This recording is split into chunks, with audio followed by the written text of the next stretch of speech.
Mister Ranjan, आपके लिए अच्छी खबर है, आपकी बेटी का पता चल गया।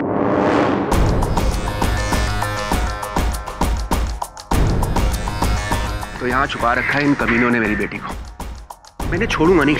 मिस्टर रंजन, आपकी बेटी की जान दांव पर है। अपनी बेटी के लिए तो मैंने इन किडनैपर्स के सिर्फ एक बार कहने पर 50 लाख रुपए दे दिए, और पुलिस के मना करने के बावजूद भी ये आपने ठीक नहीं किया। मेरी बेटी से बढ़कर इस दुनिया में मेरे लिए कुछ नहीं है मेरे लिए। ठीक है मिस्टर रंजन, आपने जो करना था कर दिया, अब पुलिस को अपना काम करने दीजिए प्लीज। चलो।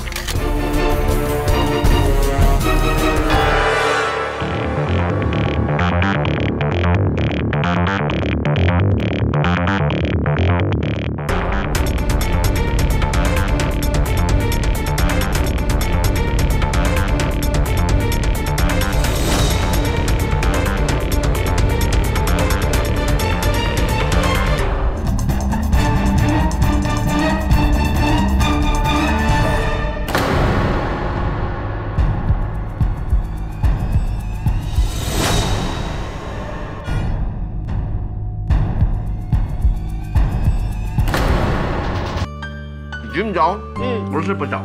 हाँ वरुण, अरे बैठ। इसी बुलबुल ने क्या घर की बनी हुई कचौड़ी चटनी लाई, उसे खींचना। नहीं सब आप ये पढ़िए सब। हाँ ये खबर तो मैंने पढ़ी थी सवेरे। सब इन तीनों को मैं बहुत अच्छी तरह से जानता हूँ, ये किसी की हत्या नहीं कर सकते। खबर पढ़कर तो लगता है कि नहीं सब से ये तीनों बहुत ही अच्छी फैमिली से हैं। ये लोग पैसों के लिए अपनी अच्छी दोस्त के साथ ऐसा क्यों करेंगे? सर मेरा विश्वास कीजिए, ये लोग ऐसा नहीं कर सकते। We have to help them. Let's find out. खेल खेल में कत्ल, या फिर यूं कहा जाए तो खेल की आड़ में इन तीनों लोगों ने, यानी कि नीव गुप्ता, मिलिंद सेठ और पंची शाह ने अपनी ही दोस्त साक्षी मिश्रा को किडनैप करने का प्लान बनाया। इन तीनों ने साक्षी को किडनैप किया और फिर साक्षी के पिताजी यानी कि मिस्टर रंजन मिश्रा से एक छोटी सी रैंसम अमाउंट मांगी। और जब ये रैंसम अमाउंट उन्हें मिल गया योर ऑनर, तो बड़ी बेरहमी से इन तीन दोस्तों ने अपनी ही बेस्ट फ्रेंड का कत्ल कर दिया। नहीं, हम लोगों ने कुछ नहीं किया। हमने तो सिर्फ शर्त जीतने के लिए एक छोटा सा प्लान बनाया था। हाँ, हमने खेल खेल में एक शर्त रखी थी और उसी शर्त की वजह से हम लोग ने साक्षी को किडनैप करने का नाटक खेला। इनफैक्ट साक्षी खुद इस प्लान का हिस्सा थी। झूठ बोल रहे हैं ये, मेरी लड़की ऐसा क्यों करेगी? Order order. मिस्टर रंजन बैठ जाइए, आपको अपनी बात कहने का मौका दिया जाएगा। तो आपके हिसाब से आपने ये सब कुछ एक शर्त की वजह से किया। आप कोर्ट को बताएंगे कि किस तरह की शर्त लगाई थी आपने? ओके, तो लगी शर्त, ऑलराइट, कि मिलिंद इस डरपोक साक्षी के कंजूस भाव से 5 लाख रुपए निकालेगा। 5 लाख नहीं, 50 लाख रुपए निकलवाऊंगा। लेकिन मेरी भी एक शर्त है। अगर मैंने ऐसा कर दिया तो तू हमारी केमिस्ट्री मिस को पूरी क्लास के सामने केस करेगा। बोल, मंजूर है? क्या यार गाइस, तुम लोग भी ना, ये शर्त वर्त से कुछ नहीं होने वाला। तुम लोग नहीं जानते, मेरे पापा बहुत स्मार्ट है। तुम लोग जानते नहीं हो उनको, एक पैसा भी नहीं देंगे वो। एंड बाय द वे, हम लोग वेकेशन पर जाने के लिए पैसे मांगने की बात कर रहे थे। तुम लोग बात को कहां से कहां पहुंचा रहे हो? शर्त हो चुकी है। मंजूर है कि नहीं? बोल। ऑलराइट, मंजूर है, चल डन। ये हुई ना बात। अब देख मैं रंजन अंकल से कैसे पैसे निकलवाता हूँ, और तू भी तैयार है मिस सोनिया को केस करने के लिए? हमने एक गेम प्लान किया था जिसमें साक्षी खुद हमारे साथ थी। वेकेशंस की वजह से पूरा बॉयज हॉस्टल खाली था, तो साक्षी को छुपाने के लिए उससे अच्छी जगह नहीं हो सकती थी, इसलिए हमने साक्षी को हॉस्टल के एक रूम में छिपा दिया था। और उसके बाद प्लान के मुताबिक हमने एक पीसीओ से रंजन अंकल को कॉल किया, उनसे कहा कि उनकी बेटी को हमने किडनैप कर लिया। हमने रंजन अंकल से 50 लाख रुपए की डिमांड की और उनसे कहा कि शहर से दूर पुराने किले के छोटे से दरवाजे के सामने वो पैसे आके रख जाएं। और अंकल ने बिल्कुल वैसा ही किया।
ये वही ब्रीफकेस है योर ऑनर जो मिस्टर मिश्रा ने इन तीनों को दिया था। पैसों से भरा ये ब्रीफकेस पुलिस ने इन तीनों से ही बरामद किया है। पैसा एक ऐसी चीज है जिसकी वजह से किसी की भी नीयत बदल सकती है, और लालच ही की वजह से साक्षी की मौत हुई। माना कि ये तीनों बहुत अच्छे घर से हैं, इन्हें पैसों की कोई जरूरत नहीं है, लेकिन योर ऑनर 50 लाख रुपए कौन छोड़ना चाहता है? और लालच की वजह से इन तीनों की नीयत भी बदल गई। नहीं, ये सब गलत है। हम लोग वो पैसे लौटाने ही वाले थे। इनफैक्ट मैं रंजन अंकल के घर वो पैसे लेके भी गई थी, पर वो वहां नहीं मिले। लेकिन आपने पैसे लौटाए नहीं। इतना पैसा देखकर आप तीनों की नीयत बदल गई। योर ऑनर, इन तीनों ने ये पैसा अपनी निजी मौज मस्ती के लिए रखना चाहा, लेकिन इसके रास्ते में आ रही थी इकलौती रुकावट, यानी कि साक्षी, और उसे इन तीनों ने अपने रास्ते से हटाना चाहा। उस दिन ये तीनों पैसे लेकर दोबारा हॉस्टल रूम में गए। साक्षी बहुत खुश थी। उसे ये लगा कि अब प्लान के मुताबिक उसे घर चले जाना चाहिए। इन तीनों ने उससे ये कहा कि वो घर तो जा सकती है, लेकिन वो पैसे नहीं लौटाएंगे। साक्षी को ये बात बिल्कुल गलत लगी, लेकिन फिर ये उसे समझाने लगे कि इन तीनों को उन पैसों की ज्यादा जरूरत है, अपने नशे के लिए, पूल पेट्स के लिए, अपनी नवाबी लाइफस्टाइल और न जाने किन चीजों के लिए। साक्षी ने जब इस बात का विरोध किया तो इन तीनों ने साक्षी को अपने रास्ते से हटा ही दिया। देखो, अब तो हमारा प्लान सक्सेसफुल हो गया है। अब जल्दी से पैसे दे दो, मैं घर जा रही हूँ। देखो साक्षी, तुम्हें जाना तुम जा सकती हो, लेकिन तुम्हें हम ये पैसा नहीं देंगे। हाँ साक्षी, तुम्हें हम ये पैसे नहीं दे सकते। लेकिन क्यों? क्योंकि इस पैसे की हमें सख्त जरूरत है। मैं तुम लोगों को नहीं छोड़ूंगी। मैं अभी के अभी जाकर पुलिस को तुम लोगों की असलियत बता दूंगी। साक्षी रुक। साक्षी,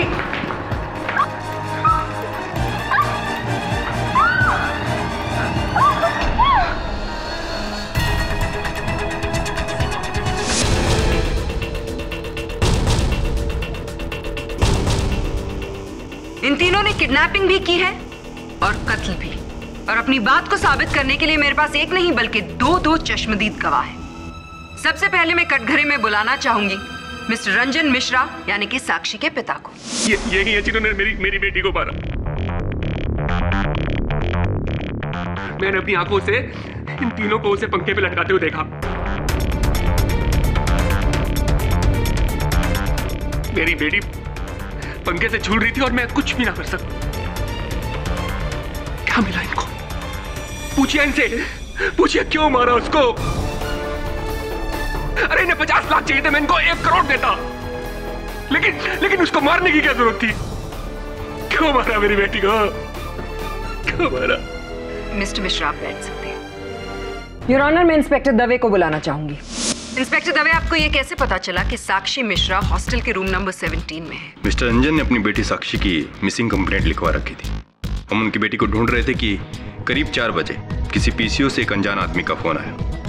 उसने बताया कि उसने कुछ लड़कों को बॉयज हॉस्टल में जबरदस्ती एक लड़की को ले जाते हुए देखा है। उसने विल्सा कॉलेज की लोकेशन बताई। इन्वेस्टिगेट करने पर पता चला कि ये वही कॉलेज है जहां साक्षी पढ़ती थी। छुट्टियां होने के कारण पूरा कॉलेज बंद था, हॉस्टल बंद था, लेकिन रूम नंबर 17 के स्टूडेंट्स घर नहीं गए थे। यानी कि साक्षी के बेस्ट फ्रेंड मिलिंद और नीव। मुझे लगा कि कुछ न कुछ गड़बड़ है। मैंने मिस्टर रंजन को फोन किया और उन्हें वहां बुलाया और खुद भी अपनी टीम के साथ वहां पहुंचा। और फिर आपने वहां क्या देखा? मैंने देखा कि साक्षी सीलिंग से लटकी हुई है और रस्सी इन तीनों के हाथ में।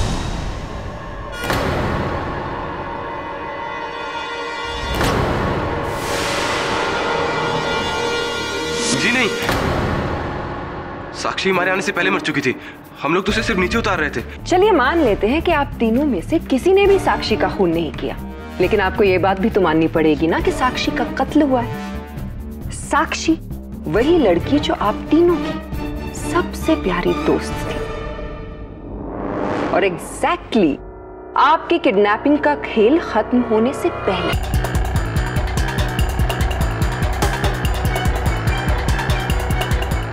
चलिए अब आप अदालत को यह बताइए कि आप तीनों ने मिस्टर मिश्रा से जब पैसे लिए उसके बाद आपने क्या किया? 50 lakhs। आखिर तू शर्त जीत ही गया। आई डोंट बिलीव कि तूने साक्षी के कंजूस डैड से 50 लाख रुपए निकलवाए। मानता है कि नहीं? मानता हूँ यार, मानता हूँ, लेकिन गाइस अब हमको जल्दी से जल्दी ये खेल खत्म कर देना चाहिए यार, क्योंकि अगर साक्षी टाइम पे घर नहीं पहुंची ना तो हम सब लोग पुलिस स्टेशन पहुंच जाएंगे। और क्या पंची, तुम साक्षी के घर जाओ और देखना रंजन अंकल कहीं पुलिस के पास नहीं चले जाएं यार। डोंट वरी नीव, मुझे पता है मुझे क्या करना है। एक काम करो, ये पैसे लेके रंजन अंकल को दो और उनको संभालना और सब कुछ समझाना तुम्हारे जिम्मे है, ठीक है? एक मिनट। ये क्या कर रहा है तू? पैसे क्यों निकाल रहा है? अरे कुछ नहीं, सिर्फ 50,000 है, तू संभाल लेना ना यार। अरे यार लेकिन ये गलत है यार मिलन। बोल रहा हूँ ना, ये सारे पैसे मैं साक्षी को पूरे वापस कर दूंगा, ठीक है? सुन, तो एक काम कर, तू अभी हॉस्टल जा साक्षी के पास, मैं छोटा सा काम निपटा के आता हूँ, ठीक है? उसके बाद हम साक्षी को छोड़ने जाना, ओके? नहीं यार, एक्चुअली मैं अभी क्यों नहीं जा सकता। क्यों नहीं जा सकता भाई? अरे यार मुझे एक बहुत जरूरी काम है, प्लीज समझा करो। साक्षी को छोड़ने से ज्यादा उसके घर पे क्या जरूरी काम है तेरे पे? अरे यार मैं सब कुछ नहीं बता सकता यार मिलिन, ट्राई टू अंडरस्टैंड। देख, प्लान के मुताबिक जैसे हुआ था ना, सब कुछ जिम्मेदारी मेरी होगी, ऑलराइट? लेकिन अभी मुझे प्लीज थोड़ा टाइम दे। और मेरी छोड़, ये तू 50,000 रुपए लेके कहाँ जा रहा है? कुछ नहीं यार, एक पुराना उधार उसको चुकता करने जा रहा हूँ। वो सब छोड़ो, शार्प 4 o'clock हॉस्टल में मिलेंगे, okay? Sharp 4 o'clock, okay? Okay चल।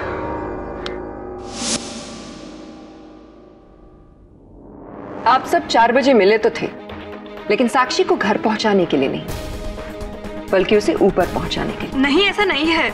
हमारे प्लान के मुताबिक मुझे रंजन अंकल को समझाना था। तब तक नीव और मिलिंद साक्षी को लेके वहां आने वाले थे, लेकिन सब गड़बड़ तभी हुई जब ही नीव और मिलिंद को कोई जरूरी काम के लिए कहीं जाना पड़ा। इसलिए हम लोगों ने प्लान बनाया कि हम लोग ठीक 4 बजे हॉस्टल के गेट के पास मिलेंगे। क्या मैं पूछ सकती हूँ कि ऐसा क्या जरूरी काम था जिसकी वजह से आप दोनों इस काम को छोड़कर अपने निजी काम के लिए निकल गए?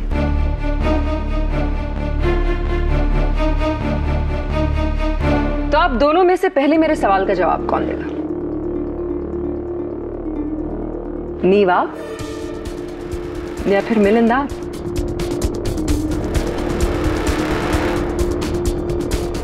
दोनों में से कोई भी जवाब नहीं देना चाहेगा। चलिए मैं ही आपकी इस उलझन को सुलझा देती हूँ। नीव, आप ही क्यों नहीं बताते कि आप किस काम से गए थे? नीव, आपने अब तक मेरे सवाल का जवाब नहीं दिया। आप किस काम से गए थे? शायद आपको याद नहीं आ रहा, तो चलिए मैं ही आपको याद दिला देती हूँ। आपका मकसद था पंची और मिलन से पहले साक्षी तक पहुंचना। जी हाँ योर ऑनर, नीव साक्षी से बहुत प्यार करता था, लेकिन साक्षी नीव को सिर्फ अपना एक अच्छा दोस्त मानती थी। नीव ने सोचा कि उस दिन एक बार फिर से वो साक्षी को मनाने की कोशिश करेगा लेकिन अफसोस साक्षी ने एक बार फिर से उसे मना कर दिया और फिर नीव ने साक्षी का कत्ल कर दिया।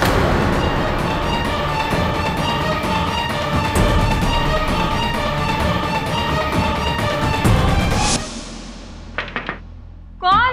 साक्षी, मैं नीव। अरे मिलिंद और पंछी कहाँ हैं? उन्हें छोड़ो ना, हमारे बारे में सोचो साक्षी। साक्षी, मैं तुमसे बहुत प्यार करता हूँ और मेरा यकीन करो, मैं तुम्हें बहुत खुश रखूंगा। तुम्हारे बिना जिंदगी जीना मैं सोच भी नहीं सकता। तुम पागल हो गए हो नीव। मैंने तुमसे कितनी बार कहा है कि मैं तुमसे प्यार नहीं करती। हम सिर्फ और सिर्फ दोस्त हैं, और अगर हमेशा के लिए तुम्हें मेरी दोस्ती चाहिए, इस ख्याल को अपने मन से निकाल दो, वरना क्या करोगी तुम? नहीं, ऐसा कुछ नहीं हुआ। मिलिंद और पंछी अच्छी तरह जानते हैं कि मैं साक्षी से कितना प्यार करता था। फिर मैं भला उसे क्यों मारूंगा? इनफैक्ट मैं तो उससे शादी करने वाला था। बंद करो ये बकवास। एक तो मेरी बेटी को मार दिया, ऊपर से उसकी बदनामी कर रहे हो। Order order. मिस्टर रंजन, बैठ जाइए। आपको अपनी बात कहने का मौका दिया जाएगा। जी नहीं, नीव साक्षी को बदनाम करने की बिल्कुल कोशिश नहीं कर रहा है। ये लोग सच में एक दूसरे को बहुत प्यार करते थे। ये सच है, और ये भी सच है कि साक्षी भी नीव से बहुत प्यार करती थी। ये बात उसने मुझे खुद आके बोली थी। हाँ, बस एक ही लेक्चर बाकी है। इसके बाद अगर तुम चाहो तो हम लोग लंच के लिए जा सकते हैं। ग्रेट। लंच के बाद मूवी? ठीक है, मैं फ्री होकर फ़ोन करती हूँ। Okay, bye. किसके साथ बात कर रही थी? नीव, राइट? तू मुझसे अपनी दिल की बात नहीं छुपा सकती। प्यार करती है ना नीव से? हाँ, एक्चुअली पंछी आई लव नीव। मुझे वो बहुत अच्छा लगता है। I want him to be my man. ये सच है, हम दोनों एक दूसरे से प्यार करने लगे थे। उस रोज भी मैं पंडित जी से मिलने मंदिर गया था। क्योंकि साक्षी और मैं मिलिंद और पंछी को सरप्राइज देना चाहते थे, इसीलिए उस दिन मैंने इन दोनों से ये बात छिपाई कि मैं पंडित जी से मिलने मंदिर जा रहा हूँ। बताइए पंडित जी, क्या ये आपसे मिलने आया था? हाँ, ये बचवा हमसे मंदिर पर मिलने के लिए आया था। किसी लड़की से प्रेम विवाह करने की बात कर रहा था। धन्यवाद पंडित जी। तो बताइए मिलिंद, उस दिन आप गए कहाँ थे? आप भी तो 50,000 रुपए लेकर अपना प्लान छोड़कर किसी और पर्सनल काम के लिए चले गए थे। कहाँ गए थे आप?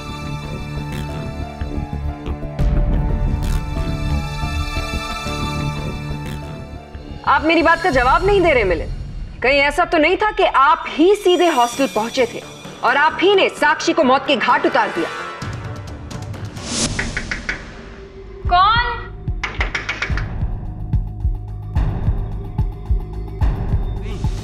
ये सच नहीं है।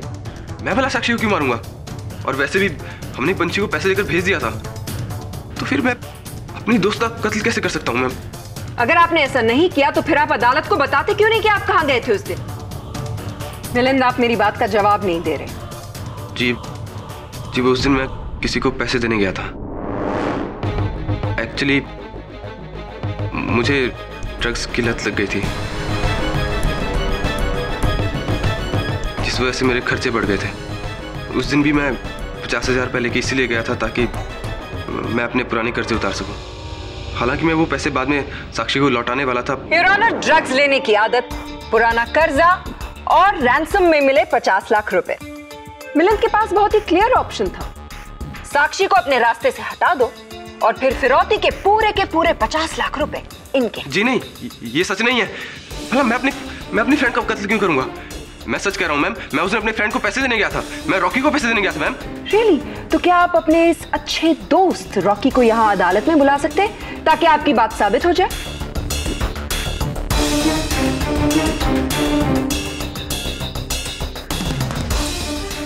जवाब दीजिए, दोस्त है आपका, बुलाइए उसे। एक्चुअली मैं उस दिन रॉकी से मिलने गया जरूर था, लेकिन मैं उससे मिल नहीं पाया क्योंकि मैं 4 बजे से पहले वहां पहुंच चुका था, इसलिए मैं हॉस्टल लौट आया था। मैंने सोचा साक्षी से मिलता चलूं, लेकिन जैसे मैं हॉस्टल पहुंचा मैंने साक्षी को सीलिंग से लटकता हुआ पाया।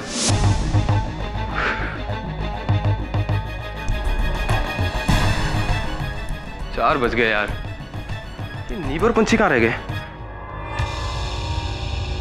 चलो मैं साक्षी से मिल लेता हूं।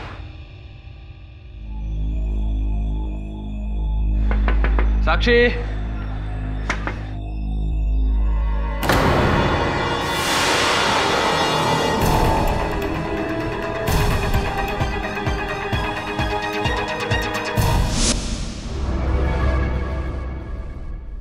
मैं डर गया था।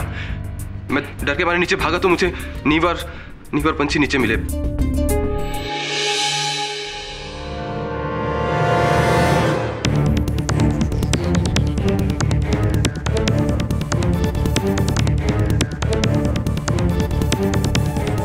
योर ऑनर, अभी एक ऐसे बात का पता चला है जिससे इस केस का रुख ही बदल जाएगा।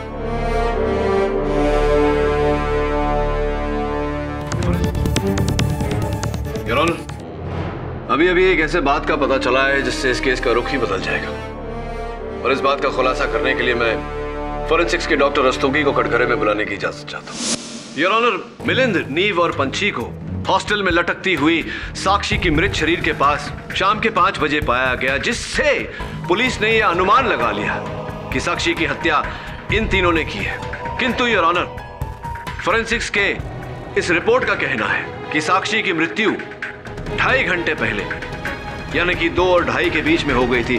क्या मैं सही कह रहा हूँ डॉक्टर रस्तोगी? जी हाँ, क्योंकि 2.5 घंटे पहले ही मिस साक्षी मिश्रा का कत्ल गला दबाने की वजह से हुआ था, इसीलिए कई बार ये बताना मुश्किल हो जाता है कि मौत कितने बजे हुई थी। क्या आपके कहने का ये अर्थ निकाला जा सकता है कि फोरेंसिक्स ये पता ही नहीं लगा पाई कि साक्षी की मृत्यु कितने बजे हुई थी? जी नहीं, एक्चुअली पुलिस को साक्षी की लाश 5 बजे मिली। जांच करने पर यह पता चला कि साक्षी की मौत गला घुटने की वजह से हुई थी, लेकिन प्रॉपर पोस्टमार्टम करने के बाद यह बात सामने आई कि साक्षी की मौत 5 बजे नहीं बल्कि लगभग 2 और 2.5 बजे के बीच में हुई थी।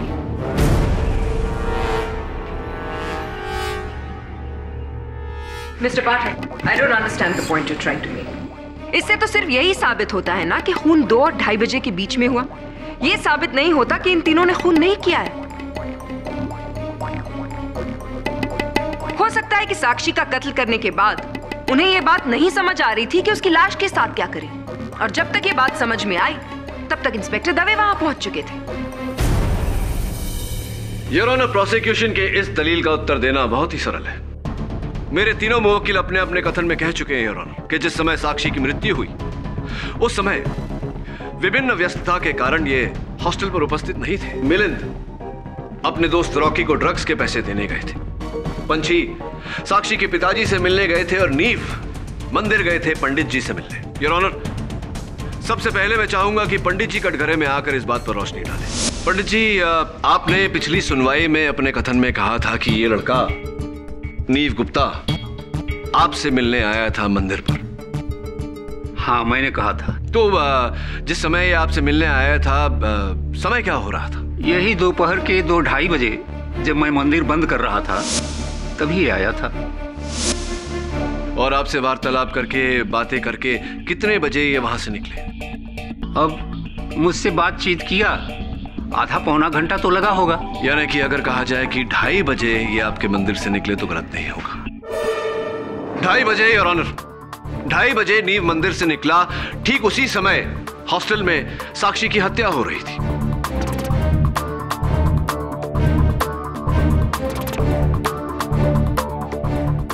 धन्यवाद पंडित जी, आप बैठिए।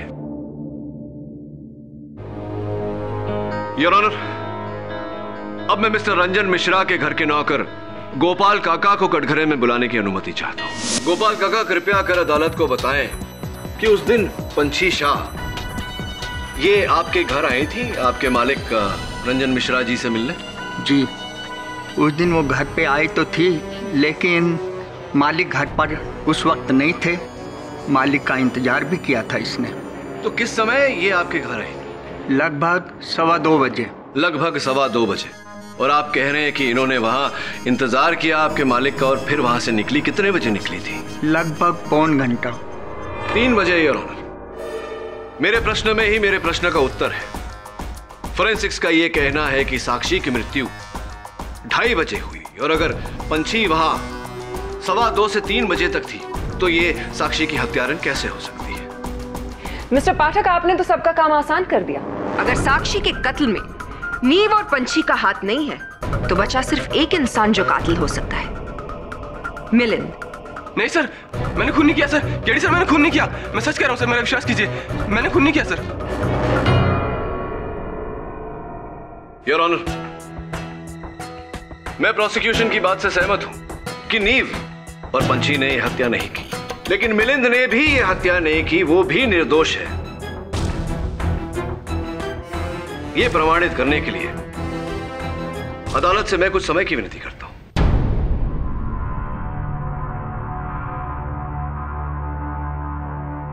यह अदालत अगली सुनवाई तक मुलतवी की जाती है।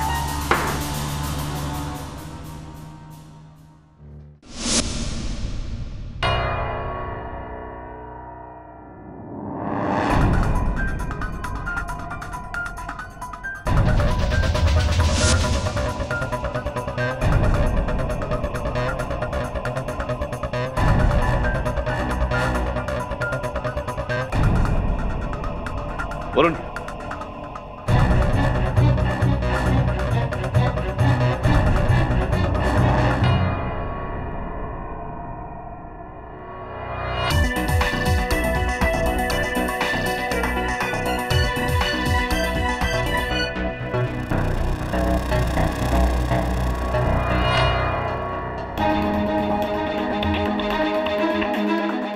वरुण,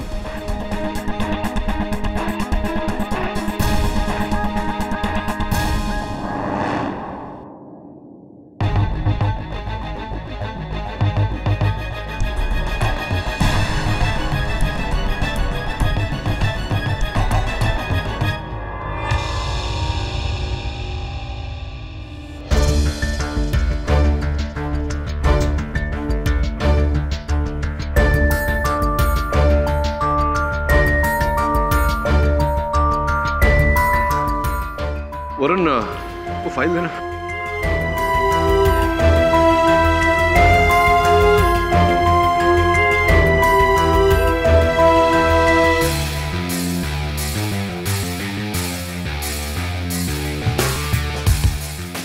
चाबी की और खून की जितनी जल्दी हो सके जांच करा। योर ऑनर, ये केस उतना सीधा नहीं जितना कि हम सबको अब तक लग रहा था। इंस्पेक्टर दवे और मिस्टर रंजन मिश्रा ने साक्षी के मृत शरीर को लटकते हुए 5 बजे पाया, जबकि फोरेंसिक्स रिपोर्ट का यह कहना है कि साक्षी की मृत्यु 5 बजे नहीं, दोपहर के 2:30 बजे।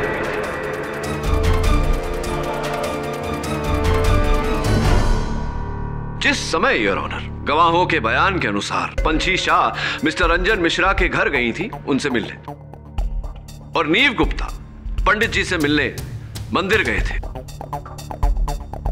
अब केवल इतना प्रमाणित करना बाकी है कि मेरे मुवक्किल मिलिंद के कथन के अनुसार ये भी उस समय अपने दोस्त रॉकी से मिलने गए थे। क्या आप मेरी बात से सहमत हैं प्रोसिक्यूटर साहब? जी हाँ, बिल्कुल। धन्यवाद। Your honour, I'd like Mr. Ranjan Mishra in the dock, please. Mister Ranjan Mishra, Sakshi की हत्या के दिन आप कहाँ थे? जी, मैं किडनैपर्स को उनकी मांगी हुई फिरौती की रकम देने गया था। तो कितने बजे आप गए थे फिरौती की रकम देने?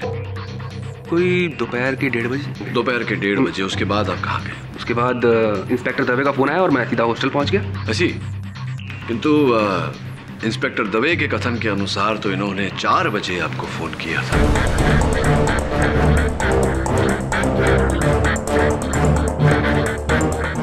तो 1:30 और 4 बजे के बीच आप कहाँ थे? कहाँ था? अपनी बेटी का घर पर इंतजार कर रहा था। भाई, किडनैपर्स की डिमांड जो पूरी की मैंने। शायद आपसे भूल हो रही है मिस्टर मिश्रा।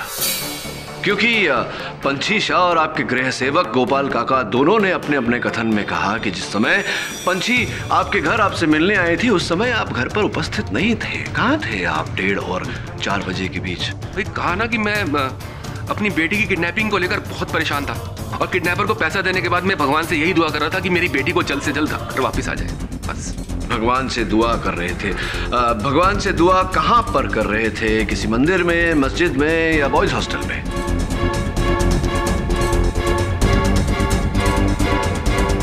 क्या कह रहे हैं आप? केडी, तुम कहना क्या चाहते हो? मैं ये कहना चाहता हूँ योर ऑनर की फिरौती की रकम देने के बाद मिस्टर रंजन मिश्रा सीधे बॉयज हॉस्टल गए और इन्होंने अपनी बेटी की हत्या की। क्या बकवास कर रहे हैं आप? मैं अपनी बेटी का खून क्यों करूंगा? ये तो आप ही बता सकते हैं हमें मिस्टर रंजन मिश्रा।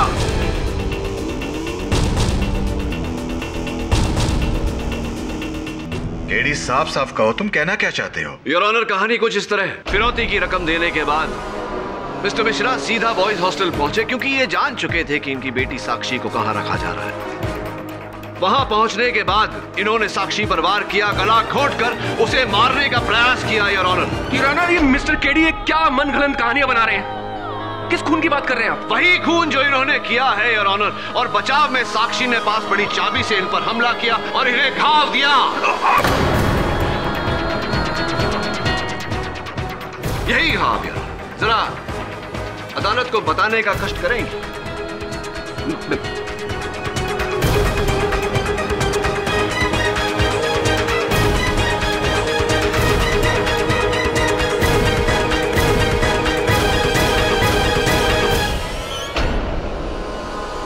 और इसी घाव से टपका हुआ खून योर ऑनर हमें बाहर कॉरिडोर में मिला। इतना ही नहीं, साक्षी ने जिस चाबी से इन पर वार किया था वो चाबी भी मिली जिस पर फोरेंसिक्स को इन्हीं के खून और चमड़ी के ट्रेसेस मिले। Your honour, mister Ranjan Mishra, क्या और भी साक्ष्य पेश करूं या इकबाल जुर्म? हाँ, मैंने ही खून किया है।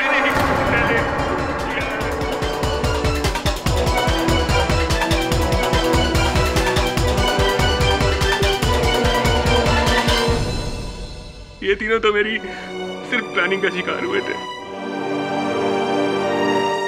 इन्हें तो इस्तेमाल किया था मैंने उस दिन जब मैं फिरौती की रकम देने के बाद अपनी कार लेकर वापस आ रहा था।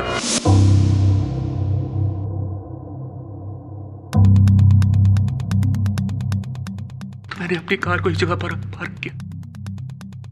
कार पार्क करने के बाद मैं वापस ये देखने आया कि साक्षी को किडनैप किया किसने।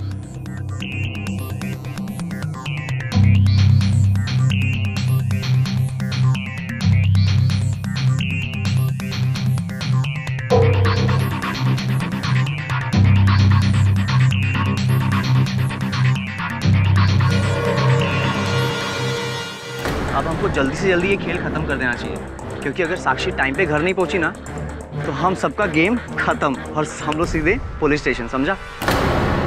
पैसे लेके रंजन अंकल को दो और उनको संभालना और सब कुछ समझाना तुम्हारे जिम्मे है, ठीक है? मैं देखकर हैरान रह गया कि साक्षी का किडनैप करने वाला और कोई नहीं, उसके अपने दोस्त थे। इससे अच्छा मौका मुझे और नहीं मिल सकता था। साक्षी। कौन? साक्षी बेटा, मैं पापा। दरवाजा खोलो बेटा। देखो बेटा, डरो मत। साक्षी, मुझे तुम्हारे दोस्तों ने सब कुछ बता दिया है। पापा, आप हमसे नाराज तो नहीं है ना? बेटा, मैं आपसे नाराज नहीं, इनफैक्ट मैं तो आपसे बहुत खुश हूँ कि आप बिल्कुल ठीक हैं और ये सब एक मजाक था। I am happy. पापा, I am really really sorry. हमें ऐसा नहीं करना चाहिए था। नहीं साक्षी, नहीं। तुम लोगों ने तो बहुत अच्छा किया। तुम लोगों के ऐसा करने पर ही तो मुझे मौका मिला तुम्हें अपने रास्ते से हटा देने का।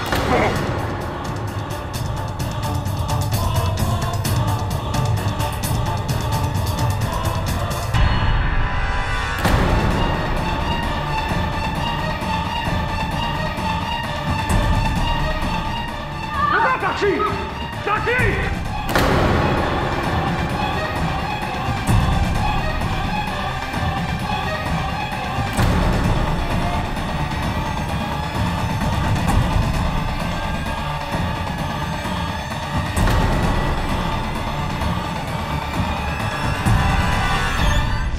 साक्षी की बीमार और विधवा मां से मैंने शादी इसलिए की कि उसके मरने के बाद उसकी सारी जायदाद को मैं ले सकूं। दिन रात उसकी सेवा की, बस इसीलिए कि इसके मरने के बाद उस सेवा का फल मुझे मिले। लेकिन ऐसा हुआ ही नहीं। गायत्री ने अपनी सारी जायदाद अपनी बेटी साक्षी के नाम पर कर दी और मुझे केयर टेकर बना दिया, वो भी उस वक्त तक जब तक साक्षी की शादी नहीं हो जाती। मैं क्या करता? और जब मैंने इन तीनों को प्लान बनाते हुए सुना तो मुझे लगा मुझे मेरा प्लान तो हो गया। मुझे पता था कि मारूंगा मैं और शक जाएगा इन तीनों के ऊपर। बस मैंने अपनी बेटी को मार दिया। मैंने अपनी बेटी को मार दिया। बेटी को मार। The defense rests, Your Honor. यह अदालत नीव, पंछी और मिलिंद को बाइज्जत बरी करती है और मिस्टर रंजन मिश्रा को अपनी बेटी के कत्ल में दोषी पाते हुए उम्र कैद की सजा सुनाती है। The case is closed.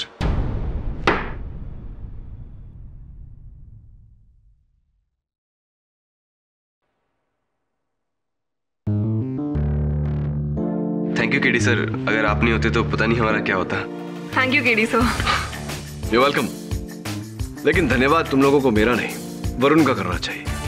इसी के विश्वास के कारण तुम तीन बच पाए हो। And nothing. खेल खेल में खेला गया खेल इतना खतरनाक नहीं होना चाहिए कि खेलने वाले का खेल ही खत्म हो जाए, राइट ना?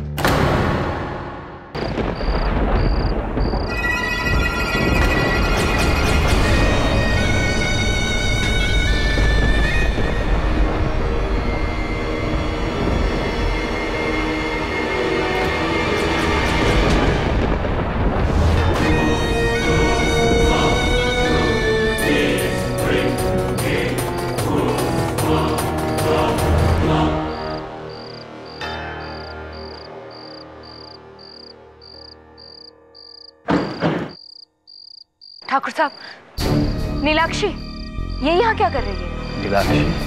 ठाकुर साहब जरूर कुछ गड़बड़ है। भाई साहब, भाई साहब, भाई साहब! बड़े ठाकुर,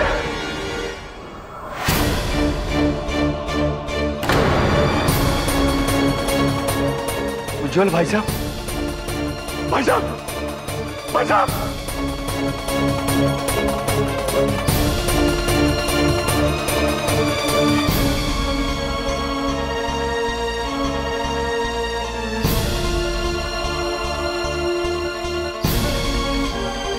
भाई साहब तो मर गए। इनके पैर पे सांप के कांटे का निशान है। ये नीलाक्षी का ही काम है। तुम्हारा शक सही था मस्तानी, वो लड़की नागिन है। दिसंबर चाचा, गांव वालों को इकट्ठा करो, हम उस नागिन को नहीं छोड़ेंगे।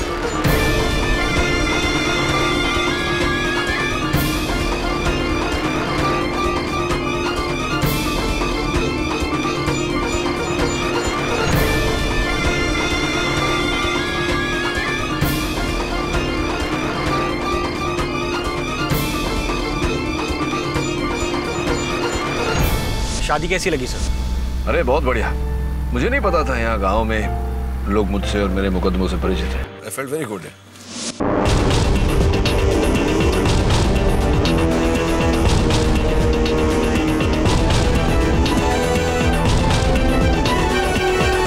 परिचित है?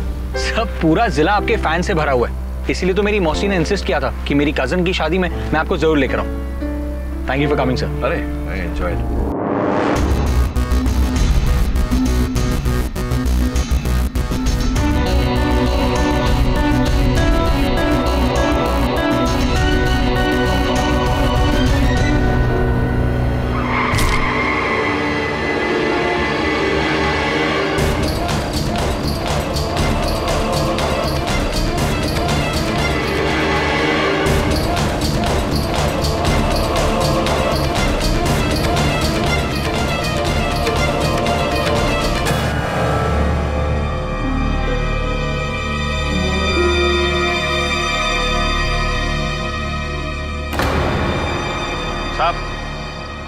ये लड़की हमारे हवाले कर दो। मैं इस गांव का सरपंच हूँ, आप जाओ यहाँ से। क्यों पीछे पड़े इसके? क्या किया इसने? हत्यारन है ये। मेरे भाई साहब ठाकुर उज्जवल सिंह की जान ली है। लेकिन उसके लिए तो कानून है ना, आप लोगों ने कानून अपने हाथ में क्यों लिया है? साहब जी, ये कोई आम मुजरिम नहीं है जो कानून इसका फैसला करेगा। ये एक इच्छाधारी नागिन है।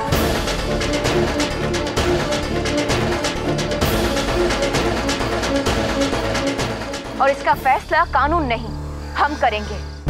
इसका जहरीला फन कुचलकर। ये क्या कह रहे हैं आप लोग? ये लड़की इच्छाधारी नागिन? देर आए पर दुरुस्त आए। लो आ गया कानून। चल नागिन।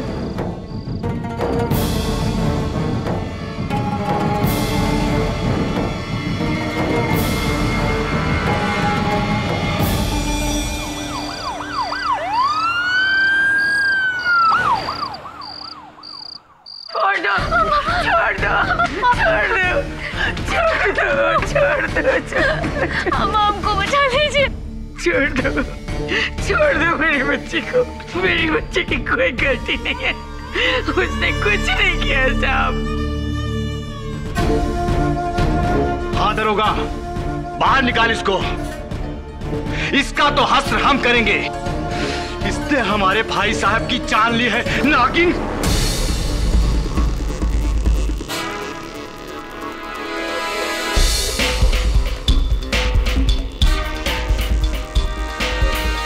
ये क्या कर रहे हैं आप लोग? कौन से युग में रहते हैं आप सब? इच्छाधारी नागिन, ये तो कथाओं की बात है, होता नहीं है ऐसा कुछ। आपके शहर में नहीं होता होगा साहब। आपके शहर में तो लोग भगवान को भी नहीं मानते। ये सब तो दूर की बात है। देखिए साहब, आप यहाँ नए आए हैं, आप इस लड़की के बारे में कुछ नहीं जानते हैं। हम इसे बचपन से जानते हैं, इसका पूरा इतिहास जानते हैं। तो कहना क्या चाहते हैं आप कि ये बच्ची नागिन का रूप लेकर डसती है सबको? अटर नॉनसेंस, अनबिलीवेबल, अंधविश्वास की हद होती है। ओ भाई साहब, तुमको तसल्ली दिलाना हमारा काम नहीं है। अपना रास्ता नापिए, ये हमारा आपस का मामला है। चले जाइए।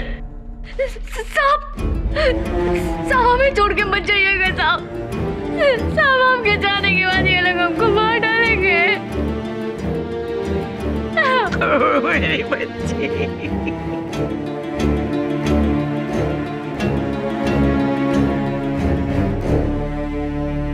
इसे गिरफ्तार किया है तो कानूनी कार्रवाई तो होगी। आपके गांव में न्यायालय है? क्यों, इस लड़की का मुकदमा लड़ोगे आप? वकील हो? Advocate K D. पाठक।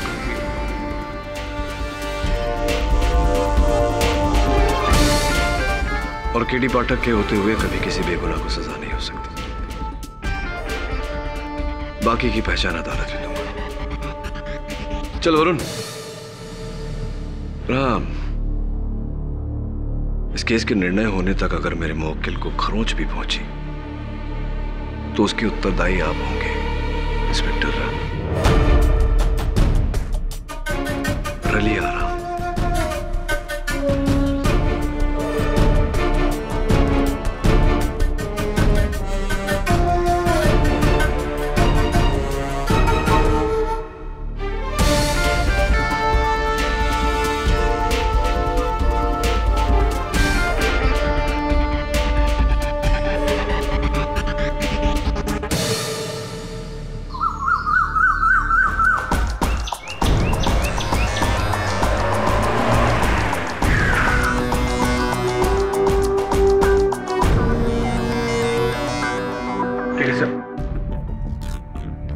एक बार फिर से सोच लीजिए, हम इस लड़की को अच्छी तरह से जानते भी नहीं है।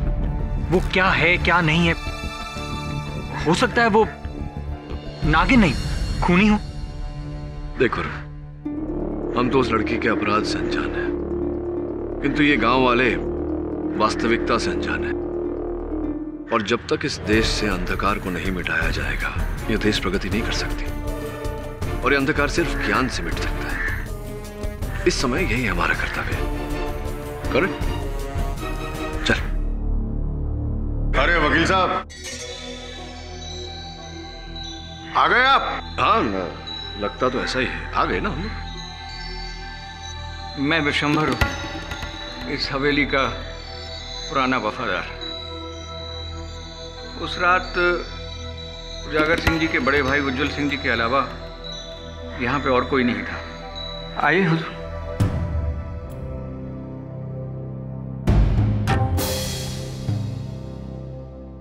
वकील साहब, हमने यहां से ठाकुर साहब की लाश उठाई थी। पैर में सांप का काटा, बदन नीला पड़ा, जहर से मौत। क्लियर केस, एकदम क्लियर। हो सकता है सांप पीछे से कहीं झाड़ियों से आया हो। नहीं नहीं, इस हवेली में सांप का होना तो असंभव है।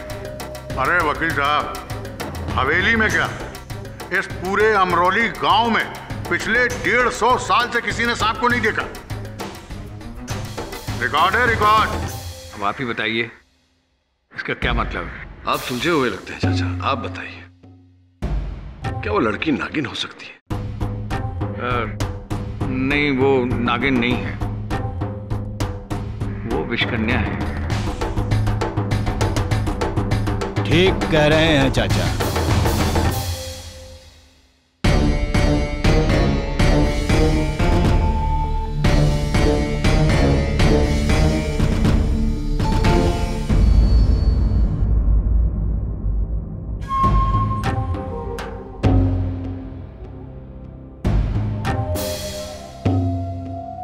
माय बाप, ये जो लड़की कटघरे में खड़ी हैंगी ना। योर ऑनर, इस प्रकार अदालत में आरोपी को हथकड़ी पहनाकर खड़े करना, विशेष रूप से एक महिला आरोपी को, यह भारत के संविधान के नियमों का उल्लंघन है। वाह!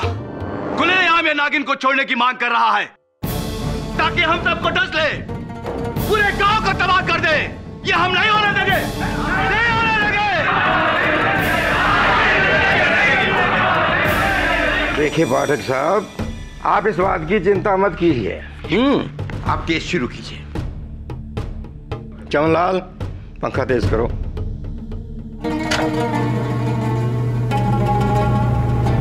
क्षमा चाहता हूं योर ऑनर, किंतु जब तक ये हथकड़ियां उतारी नहीं जाती मैं अपना पक्ष नहीं रख पाऊंगा। और सोचने वाली बात है योर ऑनर कि अगर ये लड़की वाकई में नागिन है तो क्या हथकड़ी द्वारा सांप को रोका जा सकता है? कृपया कर राम।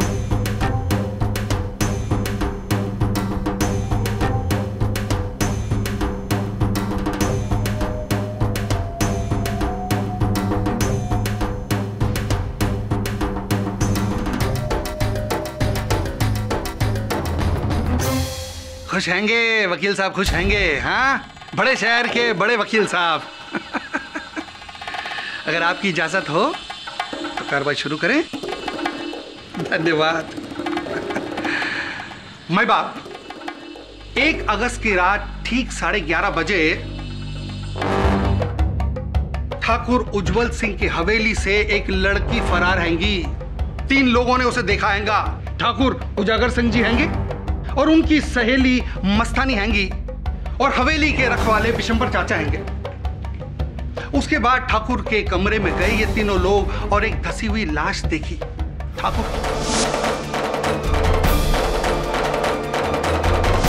माय बाप, गांव वालों का कहना हैगा कि ये लड़की नागिन हैंगी। अब कैसे मान ले कि ये लड़की नागिन हैंगी? यहां सारे सब भी पढ़े लिखे लोग हैंगे। क्यों वकील साहब? अब प्रोसिक्यूशन का यह दावा हैगा कि यह लड़की ठाकुर की हवेली में उस रात अपने साथ एक नाग लेकर गई और उस कमरे में उस नाग को छोड़ा। उस नाग ने ठाकुर को डसा।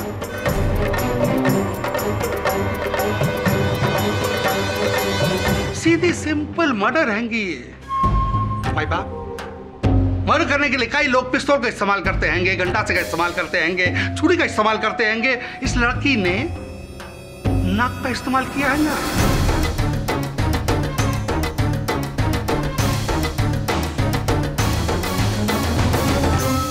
अरे साहब, इसे बाहर से नाग लाने की क्या जरूरत है? ये तो खुद ही सांप है। नागिन कहेंगी।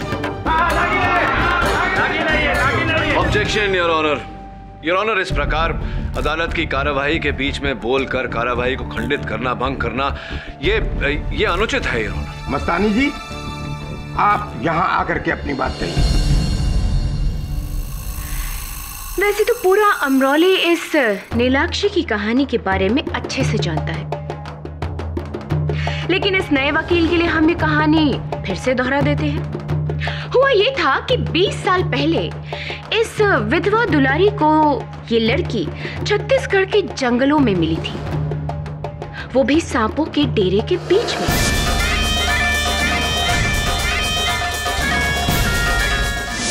बिल्कुल सांपों से घिरी हुई, और ये उनके बीच ऐसे खेल रही थी जैसे कि सांप उसके दोस्त होंगे। अब बेऔलाद होने की तड़प में दुलारी इसको अपने साथ अमरोली ले आई,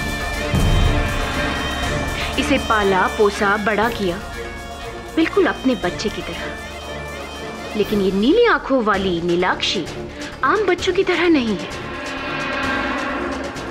ये सबसे अलग थलग रहती, किसी से बात नहीं करती, यहाँ तक कि देवी देवताओं के मंदिर भी नहीं जाती थी ये। जब भी कोई जानवर इसके सामने आता ना तो घबरा जाता। घोड़ा इसके सामने आता तो बिदक उठता, कुत्ते आते तो भौंकने लग जाते, मानो कि वो इसके अंदर बसी नागिन को पहचान रहे हों। ऊपर से इसकी नागमणि जैसी नीली आंखें। मुझे तो पहले से ही शक था कि ये लड़की। सुन लिया आपकी कथा मस्तानी जी। घोड़ों का बिलखना, कुत्तों का भौंकना, इनकी नीली आंखें होना, तो इन्हीं बातों के आधार पर आप सबने ये निर्णय ले लिया कि नीलाक्षी ही नागिन है। ये नागिन है और मैंने इसे रूप बदलते हुए देखा है।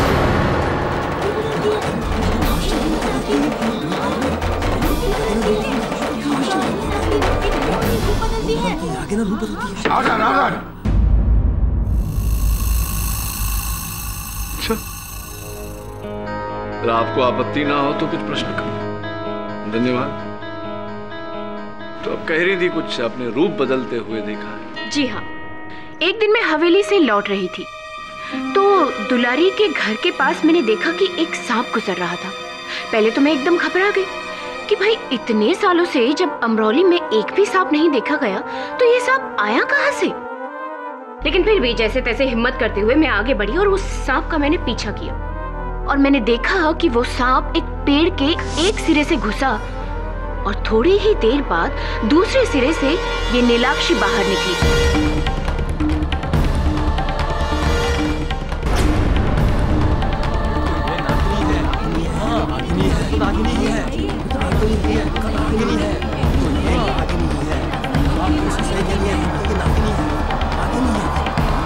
इसलिए मुझे यकीन हो गया कि ये नीलाक्षी ही नागिन है और कोई नहीं। तो वो पेड़ जिसके पीछे आपने सांप को जाते देखा और नीलाक्षी को बाहर निकलते देखा, उस पेड़ की चौड़ाई कितनी थी? रहा होगा लगभग 4 फीट के आसपास। 4 फीट के आसपास। अब देखिए, नीलाक्षी की कुल मिला के चौड़ाई शायद 2 फीट से कम ही होगी। तो क्या ऐसा नहीं हो सकता मस्तानी जी कि वो सांप पेड़ की जड़ के पास से आगे निकल गया हो और पेड़ के पीछे से नीलाक्षी बाहर निकली हो और आपको भ्रम हुआ हो कि वो सांप का रूप छोड़कर लड़की का रूप लेकर ऐसा?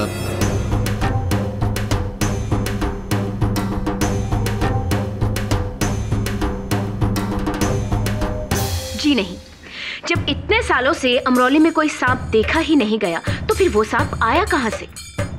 और एक अकेली मैं ही नहीं हूँ जो इस नीलाक्षी की सच्चाई के बारे में जानती हूँ। अगर आप चाहे तो हमारे मंदिर के पंडित जी पुरोहित जी से ही पूछ लीजिए। जज साहब, आपकी अनुमति हो तो पुरोहित जी को बुलाएं। जय मां दुर्गे, जय मां दुर्गे, जय मां दुर्गे, जय मां दुर्गे। जजमान, हम ठहरे संसार और माया जाल से दूर रहने वाले ब्रह्मचारी। हमें क्या पता ये कन्या नागिन है या कोई बाला, परंतु हम इतना अवश्य जानते हैं ये कन्या नाग देवता को पूजती है।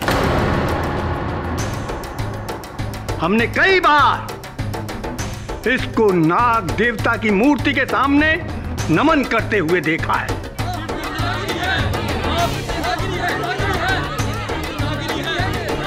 बचपन से नागों के साथ इसका ऐसा क्या लगाव है? जय मां दुर्गे। जय मां दुर्गे। राम राम माई बाप। अब आप तो जानते हैं हम कानून के आदमी हैं और दूसरा हम वर्दी में। झूठ बोलने का तो कोई चांस ही नहीं। ये जो लड़की है ना बहुत ही अजीब, इसका हरकत भी नागिन जैसे ही है। अब एक बार हम भरी बरसात में तालाब के किनारे से जा रहे थे।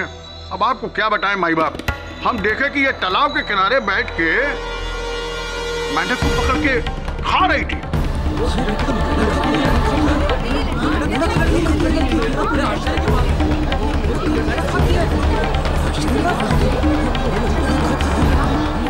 आजा। अब भला बताइए, मेंढक तो सर्पों का भोजन है, इंसानों का तो नहीं ना। जैसे जैसा प्रांत जैसे लोग वैसा भोजन चीन में तो बड़ा विशेष भोजन माना जाता है मेंढक को। अरे वहाँ खाते होंगे वकील साहब। देखिए आपको बताएं, जिस तरीके से बड़े ठाकुर साहब की मौत हुई है ना, और इस लड़की की अजीब हरकतें, मेरा तो पूरा डाउट माई बाप इसी लड़की पे जाता है, सिर्फ इसी लड़की पे जाता है साहब।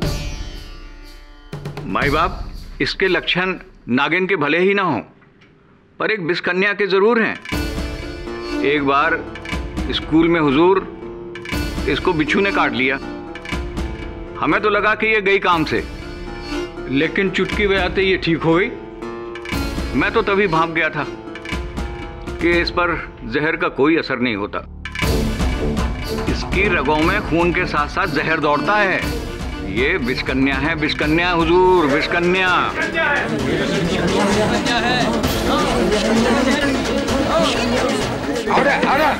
धन्यवाद बीरा जी। लरी सिंह जी, आप तो गांव के सरपंच हैंगे जी। आपकी आवाज गांव की आवाज हैगी। बिल्कुल सही कहा आपने। तो बताइए, ये लड़की विषकन्या हैगी या नागिन, या केवल परिस्थितियों के शिकार?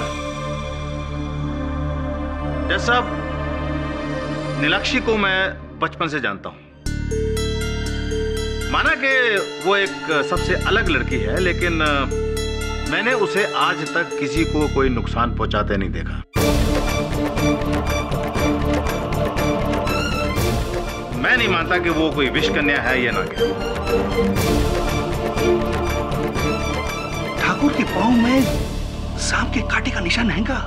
भाई, मैं वो नहीं जानता। नीलाक्षी, उस रात तुम उस कमरे में थी। अदालत को बताओ कि किन परिस्थितियों के चलते तुम हवेली पहुंची।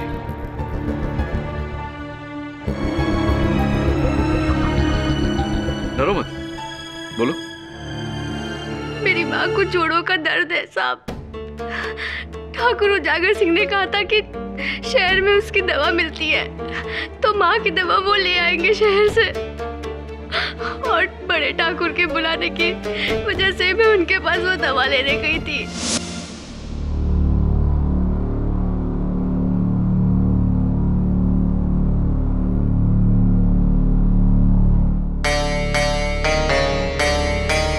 बड़े ठाकुर,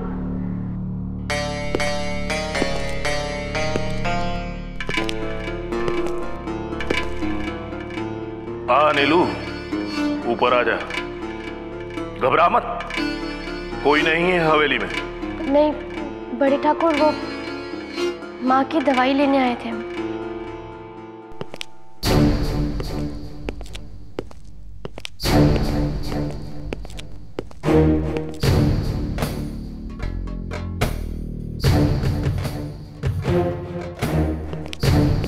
ये ले तेरी माँ के जोड़ों के दर्द की दवा। और सुन, 1 महीने में दर्द छूमंतर। बड़े ठाकुर धन्यवाद जी। इसके पैसे? अरे पैसे तुझसे किसने मांगे? कभी मांगे हैं? अपनी माँ के लिए उपहार समझ। और सुन, मैं तेरे लिए भी एक उपहार लाया हूं। ला, इसे दे।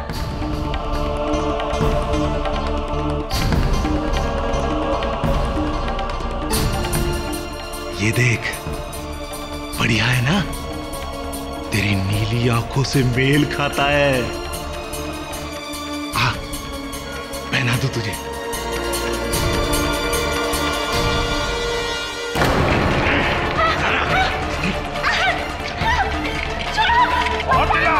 कोई नहीं है हवेली में।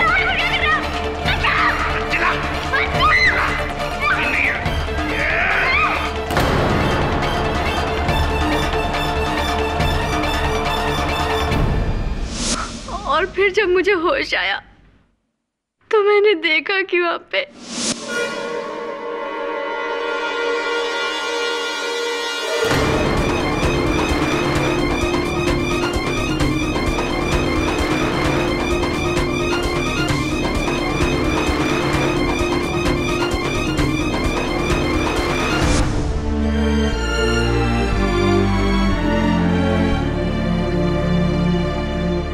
साहब, यदि ये शहर होता तो नीलाक्षी पर किए गए जबरदस्ती का साक्ष्य फोरेंसिक्स द्वारा बड़ी सरलता से हमें मिलता, किंतु यहाँ इन बातों के लिए समय लगता है और वो हमारे पास नहीं। इसीलिए चंद तस्वीरें दिखाना चाहता हूं। इनमें साफ रीत से दिखाई पड़ता है योर ऑनर, ठाकुर उज्जवल सिंह के शरीर पर इनके नाखूनों के खरोंच हैं, उनके हाथों पर इनके काटने के निशान और इनके गाल पर वो लाल दाग जो ठाकुर उज्जवल सिंह के थप्पड़ मारने के कारण हुआ। इससे पूरी तरह सिद्ध होता है योर ऑनर कि नीलाक्षी का कथन सच्चा है। ये शिकारी नहीं बल्कि खुद शिकार हुई है।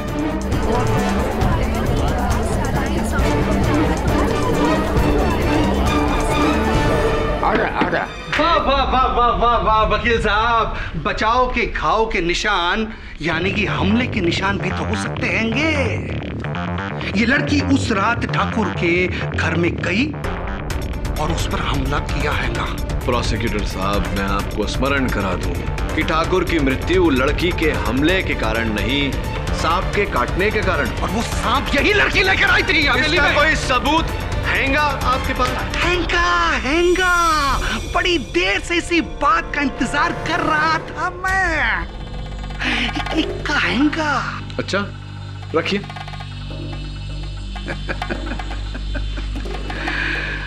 मैं बाप, आज सवेरे इंस्पेक्टर रलिया राम जी नीलाक्षी के घर के आंगन से एक सांप की केचली मिली। अभी दिखाता हूं।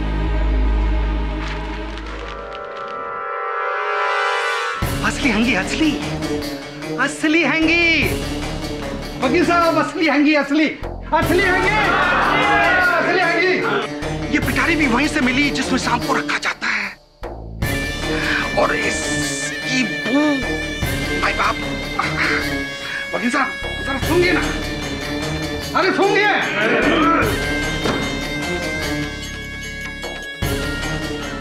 भाई बाप, इस बात का प्रमाण तो मिल गया कि अमराली गांव में एक सांप है। ये लड़की नागिन हैंगी या नहीं ये तो नहीं पता, मगर इस लड़की का उस सांप से रिश्ता पक्का हैगा।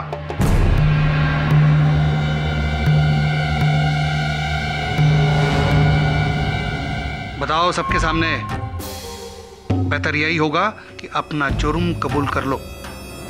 मुझे कुछ नहीं पता। ये केचुली और ये पिटारा हमारे घर कहां से आया?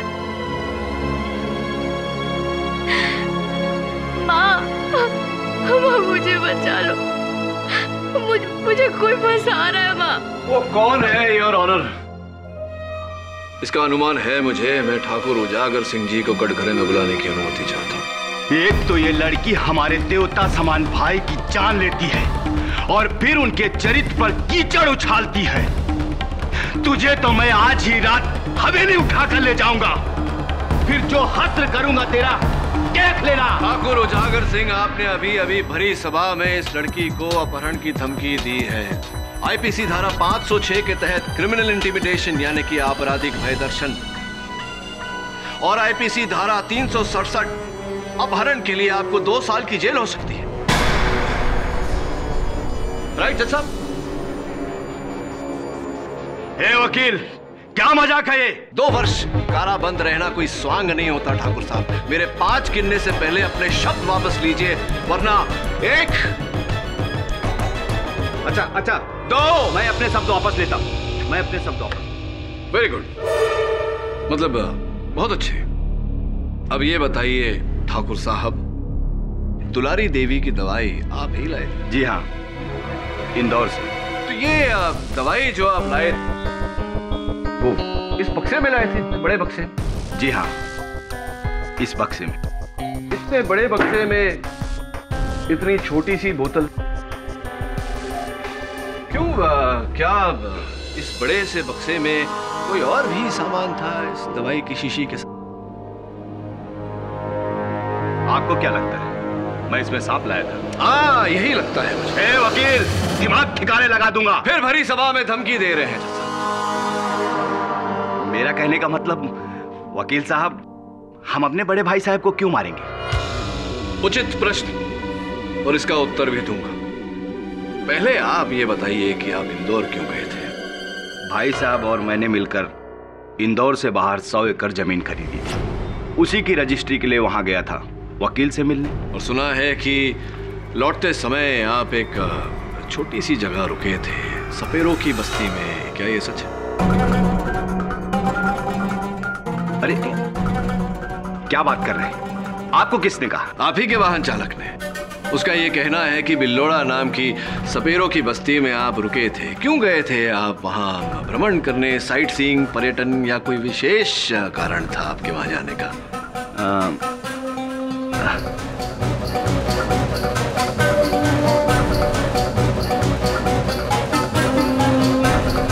सोचिए सोचिए। हाँ, दवा लेने। दवा लेने?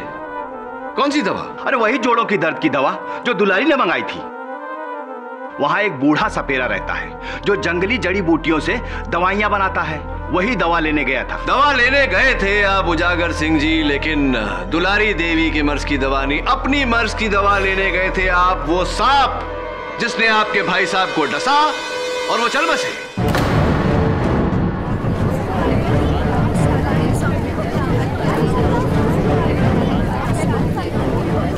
शांत हो। भाई बाप, भाई भाई का खून क्यों करेगा? संपत्ति, जायदाद जज, वो 100 एकड़ की जमीन दोनों भाइयों ने मिलकर खरीदी थी, लेकिन पंजीयन सिर्फ आपके नाम पे की गई है उजागर सिंह जी।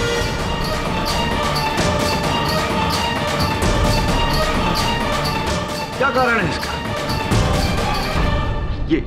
ये आपको कहां से मिला? आप ही के वकील के पास से। चलिए चलिए चलिए, अभी मेरे प्रश्न का उत्तर दीजिए कि क्यों जब आप दोनों भाइयों ने मिलकर वो 100 एकड़ जमीन खरीदी थी, ये सिर्फ आपके नाम पे रजिस्टर की गई है? कहीं ऐसा तो नहीं कि आपको ये विश्वास था कि आपके भाई साहब वो जमीन देखने के लिए जीवित नहीं रहे? देखिए वकील साहब, ये हम भाइयों का जाति मामला है। इससे इस कत्ल का कोई लेना देना नहीं। लेना देना तो तभी साबित होगा ना जब वकील साहब ये साबित कर देंगे कि उजागर सिंह जी ने ही वो गुमनाम सांप ठाकुर के कमरे में छोड़ा था। क्यों वकील साहब, सबूत हैगा? दुर्भाग्यवश इस समय तो नहीं, किंतु अगर लेकिन किंतु परंतु ये सब जब सबूत लाने तक रोक कर रखिएगा वकील साहब, क्योंकि वो सांप उजागर सिंह जी के पास नहीं, नीलाक्षी के पास पाया गया था। तो साहब, मैं इस बात की पुष्टि करने के लिए नीलाक्षी की माताजी दुलारी देवी को बुलाना चाहूंगा। दुलारी देवी जी, आपकी बेटी के विरुद्ध इस अदालत में जो आरोप लगाए गए हैं, उन्हें सुनकर आपके दिल पर क्या बीत रही होगी, ये मैं अच्छी तरह से समझ सकता हूँ। इन निराधार आरोपों के उत्तर में क्या कहना चाहेंगी?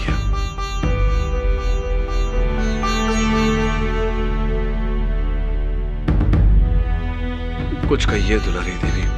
इस अदालत में किसी ने आपकी बेटी को नागिन कहा, किसी ने विष कन्या।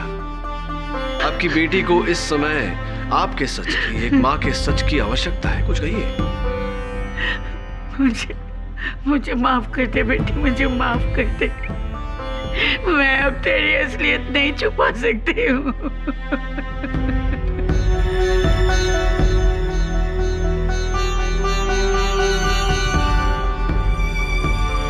जज साहब, मेरी बेटी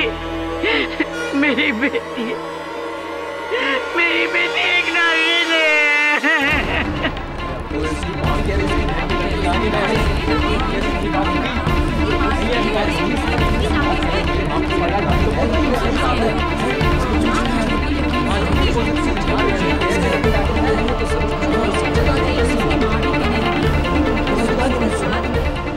कह रही हैंगी इसकी माँ? साहब, जब से ये मुझे मिली है, हर नाग पंचमी के दिन ये अपना रूप बदल कर नागिन बन जाती है।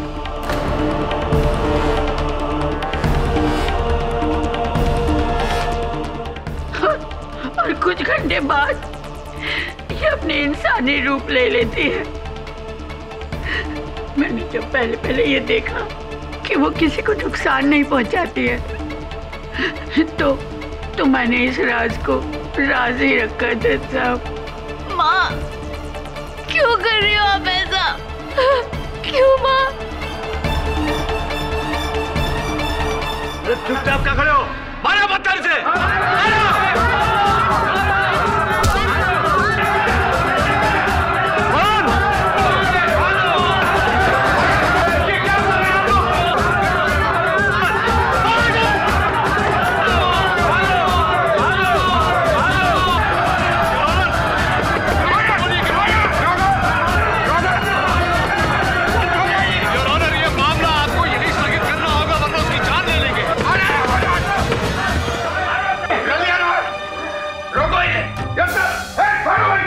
ये अदालत अगले सोमवार तक मुलतवी की जाती है। आप सब लोग जा सकते हैं।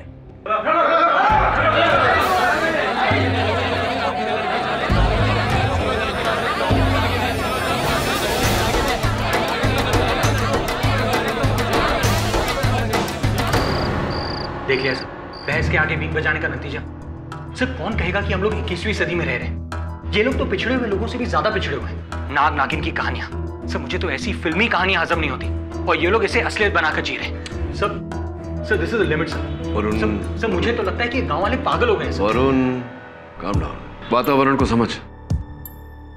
सही कह रहे तू, ये गांव पिछड़ा हुआ है, इसीलिए यहाँ लोग पिछड़ी हुई बातें करते हैं। चौंका देने वाली बात तो दुलारी देवी का अपनी बेटी नीलाक्षी पर वो आरोप लगाना है। सब फंसा रही होगी इन सबके साथ मिलकर सर। सौतेली माँ जो है उसकी। नहीं वरुण, दुलारी देवी की आंखों में मैंने नीलाक्षी के लिए जो प्यार देखा है वो सगी मां से भी बढ़कर है। ये तो स्पष्ट है कि वो किसी के दबाव में आकर झूठ बोल रही है। प्रश्न है कि किसके दबाव में?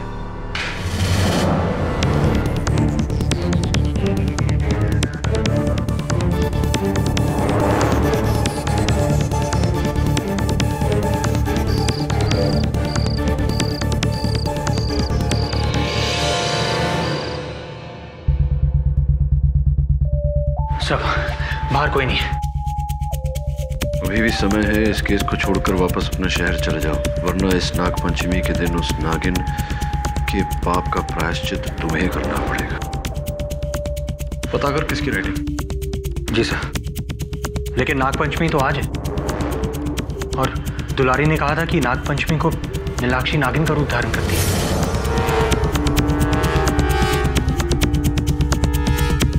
आज नाग पंचमी के दिन तुझे खाना नहीं, दूध पिलाना चाहिए।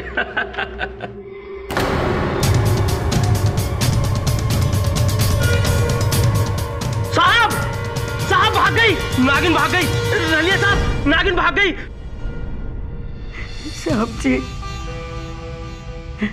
मैंने अदालत में झूठ बोला था कि नीलू एक नागिन है। ये तो सच है कि नीलू मुझे सांपों के डेरे से मिली थी, पर साहब जी दूसरी लड़कियों की तरह वो भी एक आम लड़की है। वो बेकसूर है साहब जी। वो बहुत भोली है, वो बहुत मासूम है साहब जी। झूठ क्यों बोला आपने? उसने मुझे धमकी दी थी। उसने मुझे धमकी दी थी कि मेरी बेटी को अगर मैंने नागिन नहीं माना तो वो उसे जेल में जिंदा जला देगा साहब जी। किसने धमकी दी थी? मैं नहीं बता सकती, मैं नहीं बता सकती। अगर उसे पता चल गया तो वो मेरी बच्ची को नहीं। अब मेरी बात सुनिए। देखिए, मेरे होते हुए नीलाक्षी को कुछ नहीं होगा, चिंता मत करिए। बताइए मुझे, किसने धमकी दी थी आपको?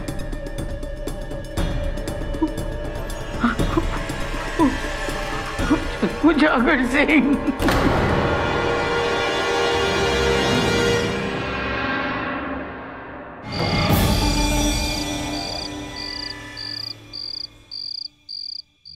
आइए।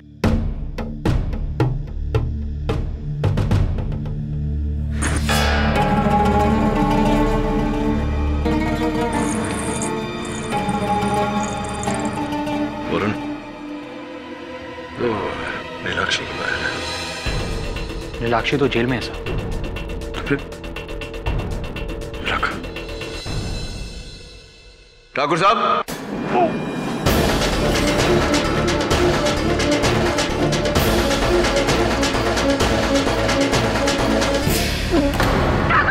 ठाकुर साहब, ठाकुर साहब, माय गॉड, सांप को काटा है।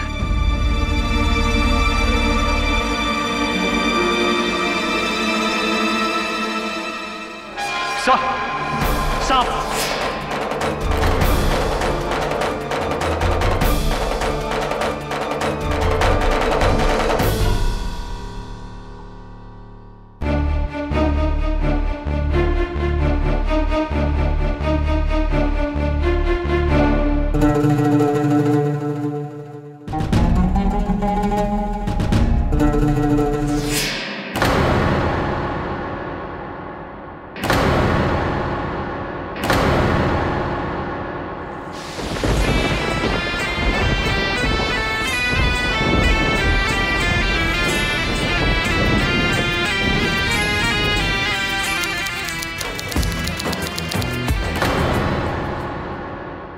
और भी दिलचस्प कहानी देखने के लिए हमारे चैनल को सब्सक्राइब करें और बेल आइकॉन दबाना न भूलें।